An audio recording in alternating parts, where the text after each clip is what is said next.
Tu m'as volé mes tomates. C'est la première chose qu'elle a hurlé, assez fort pour faire fuir un écureuil sur la rambarde.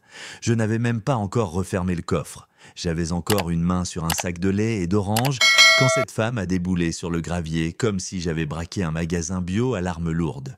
Elle s'est plantée à 1,50 m de mon pare-choc comme une agente de sécurité de centre commercial rejoint d'une scène de film dramatique, tenant son téléphone comme un insigne. Elle filmait, m'accusait, commentait à voix haute, pour personne, ou peut-être juste pour son groupe Facebook de l'association de quartier. Son nom, Ramona Cutter, présidente de l'association de Pine Bay Lake. Une coupe de cheveux blonds casque, des baskets blanches plus propres que des gants de chirurgien, et une voix si stridente qu'elle a probablement fait fuir les poissons à 1 kilomètre du rivage.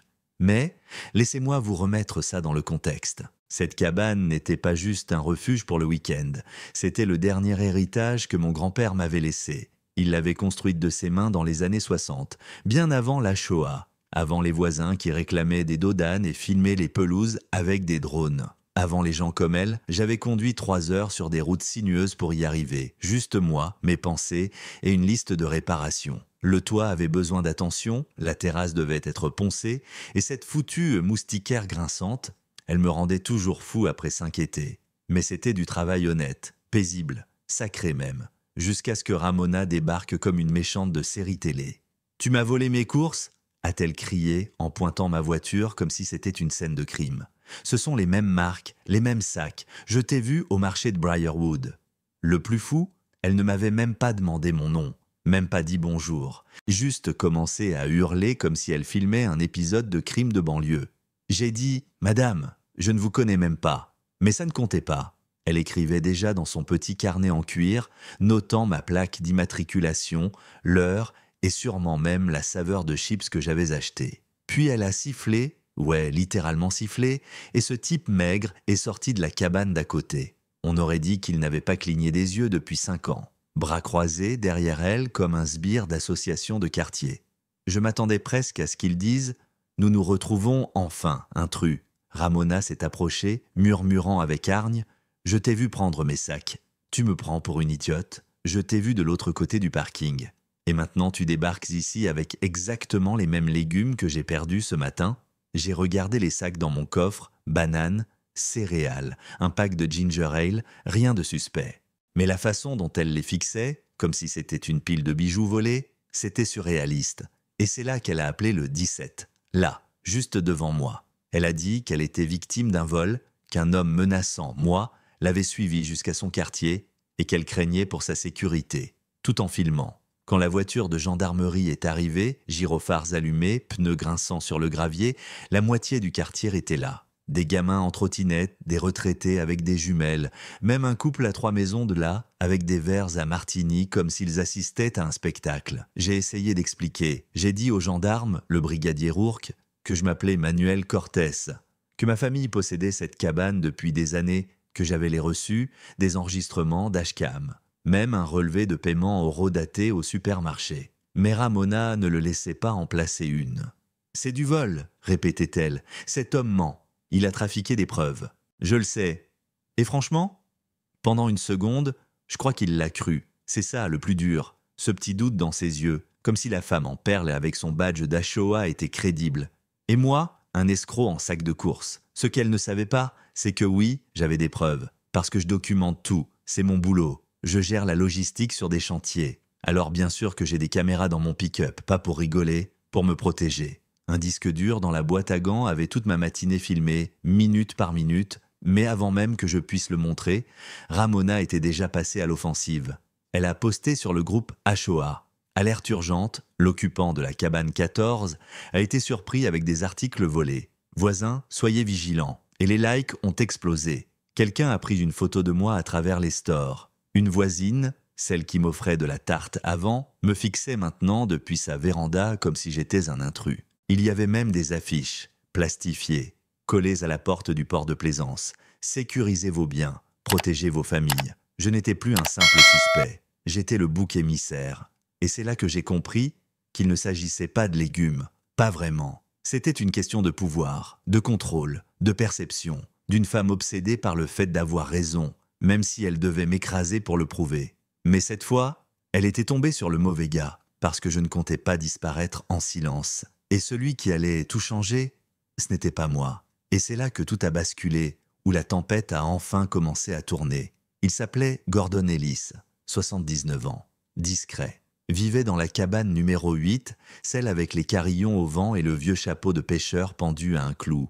Les gens le connaissaient vaguement comme le vieux de l'Air Force, mais franchement, la plupart l'ignoraient. Il ne parlait jamais trop, jusqu'à ce soir-là. L'association avait convoqué une réunion d'urgence. Pas pour résoudre un conflit, non, pour organiser un procès public. Ramona trônait devant comme une reine d'opérette, les bras croisés, le projecteur ronronnant derrière elle, prête à s'autoproclamer garante de la morale de Pine Bay. Elle a fait un discours tellement théâtral qu'on aurait dit une candidate pour le festival d'art dramatique local. Elle ne m'a pas juste traité de voleur, elle m'a décrit comme un manipulateur numérique, un pirate, un homme capable de falsifier des preuves avec 2 clics. Ces mots exacts, il modifie la réalité pour gagner sa vie. Comment peut-on croire ce qu'il nous montre ? La salle était figée, pas parce qu'ils approuvaient, mais vous connaissez ce genre de silence, quand on ne sait pas si on va assister à un effondrement ou un miracle, et puis Gordon s'est levé.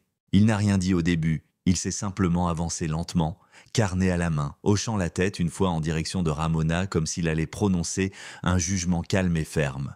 Et mec, quand il a parlé, toute la salle s'est penchée en avant. « J'étais au marché de Briarwood ce matin-là », a-t-il dit, d'une voix grave et posée, comme du gravier sous des pneus. J'ai vu Madame Cutter hurler sur la caissière pour une histoire de bon de réduction. Elle est partie furieuse, a laissé son chariot plein au milieu du rayon. Ramona a essayé de l'interrompre. « Monsieur Ellis, je crois que vous vous trompez. » Mais il a levé un doigt et a continué. Et j'ai vu un jeune employé déplacer ce chariot abandonné vers le service client. « Tu n'as pas été volé, Ramona. Tu as oublié tes courses ?» L'ambiance a changé instantanément. On aurait dit une vague invisible. Les gens se sont regardés. Quelqu'un a même étouffé un « Oh, Ramona !» Elle avait la bouche entr'ouverte, mais aucun son ne sortait. Pour la première fois de la semaine, elle n'avait rien à répondre. Moi, je n'ai rien dit. Je n'avais pas besoin. Parce que Gordon, que Dieu le bénisse, avait brisé son armure d'un seul coup.